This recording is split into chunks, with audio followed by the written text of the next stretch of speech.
ఆనందం ఆనందం నీలోనే ప్రభువా నా రక్షకుడా యేసయ్యా నా యేసయ్యా.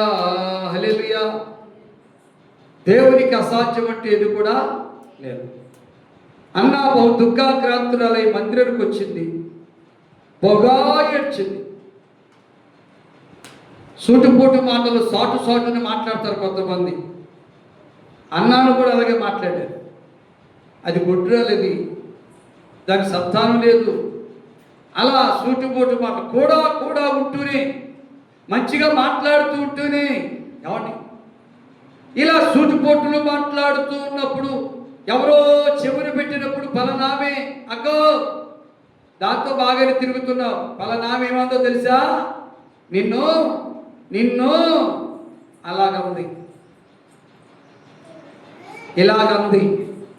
ఇలాంటి సుటుమోటు మాటలు విన్నప్పుడు ఏడ్చిన ఏడుపు కంటే ఇంటోళ్ళు శోధించిన శోధన బట్టి వచ్చిన కన్నీరు కంటే దేవుని మందిరానికి వచ్చి బహుగా ఏడ్చింది. ఆమె కన్నీటికి దేవుడు ఏమిచ్చాడు? ప్రతిఫలం ఇచ్చాడు. యాజకుడు ఒక మాట అన్నాడు, ఎంతకాలం వస్త్రాలు ఉంటావని. ఆ మాటను కూడా సహించుకుని తిరిగేమనకుండా లోబడింది కనుక ఆమె సహనాన్ని బట్టి ఆమె కృప పొందుకుంది. ఆమె సహనాన్ని బట్టి యాజకుడు దీవించాడండి. ఆమె ఓర్పును బట్టి యాజకుడు దీవించాడండి. ఆమె యొక్క తగ్గింపు జీవితాన్ని బట్టి యాజకుడు ఆశీర్వించాడు. యాజకుడు ఆశీర్వించకుండా సేవకుడు దీవించకుండా నీకు దీవెన రాదు.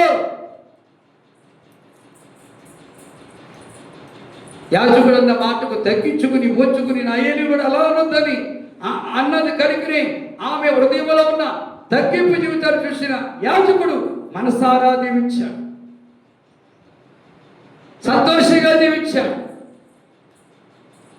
నా యాజకుడు దీవించాడు కనుక ఆమెకు దీవెనివ్వాలని ఆ రాత్రే భర్తతో కూడుతున్నప్పుడు దేవుడు చూసి జ్ఞాపకం చేసుకుని ఆ గర్భాన్ని తెరిచాడు.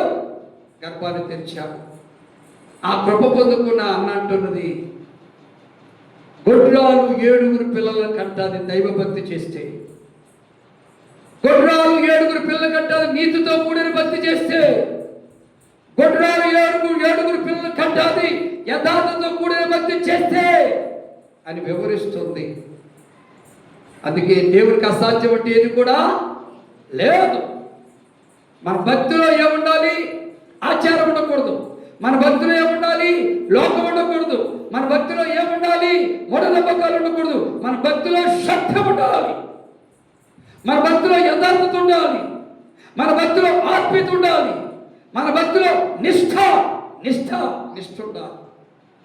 అన్నందుకే అన్నం తినకుండా వచ్చింది, నీరు తాగకుండా వచ్చింది. అన్నందుకే వాళ్ళందరూ తింటున్నారు, తాగుతున్నారు, నేను తిననంతే. వాళ్ళందరూ చక్కగా సంతోషంగా ఎంజాయ్ చేస్తున్నారు.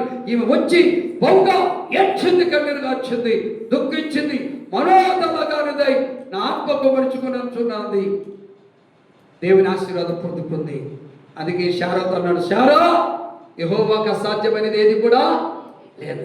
డాక్టర్కి అసాధ్యమే, బంధువులకు అసాధ్యమే, నాటు మందుకు అసాధ్యమే, తెలిసిన వాళ్ళకి అసాధ్యమే, కానీ దేవునికి అసాధ్యమైనది ఏది కూడా లేదు. దేవునికి సమస్తము సాధ్యమే కనుక దేవుడు ఏం చేస్తే తెలుసా, లేని చోట ఉన్నట్టుగా మార్చుటకు సమర్థుడు. లేని చోట శారా గర్భం మృతతుల్యమైపోయింది. 89వ సంవత్సరం అంటే వృద్ధురాలు. లేని దానిని దేవుని మాట ప్రకారం, యాజకుడు చెప్పిన మాట ప్రకారం, సేవకుడు చెప్పిన మాట ప్రకారం, ఇద్దరు సేవకులు దీవించారు కదా, ఆ దీవుని మాట ప్రకారము దేవుడు ఉన్నట్టుగా చేశాడు.